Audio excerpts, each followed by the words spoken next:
তুই যে খাবারটা খেতে নে। নিয়ে এসে এখানে ৩টা প্লেট দিয়ে বাকিটা দিয়ে কোথায় নামাজ পড়ছে কোথায়? না এই যে এখানে এখানে নানা সহ দুজনে ভাত খেলো। আমাদের একজন আপা ছিল পারবিন আপা বাইরে বেড়ে দিল খেয়ে ঠিক আজকে বিকালে?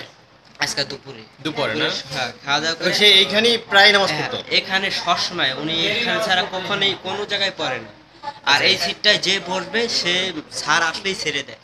আচ্ছা আচ্ছা, এখানেই সে ম্যাক্সিমাম সময় এখানেই বসতেন? সব সময় এই সিপারটা এখানে আর কেউ বসে না ওনার পরে, ওই যে এখনো পড়তে আসছে সিপারটা আচ্ছা আচ্ছা আচ্ছা রেখে পরে এই যে জুতা ধরে ওখানেই আছে রেখে বাইরে যেয়ে বসছে। আচ্ছা আচ্ছা আচ্ছা। তুমি কতদিন পর্যন্ত এখানে কাজ করো? এই তো 2.5 বছর। 2.5 বছর না? তোমারে কি সে আদর করতো? হ্যাঁ অনেক আদর করতো, আসলে কথা বলতে বলতো তুমি কেমন আছো এই সেই, অনেক খেলার বিষয়ে আলাপ করতো বেশি, ওনার মন মানসিকতা বেশি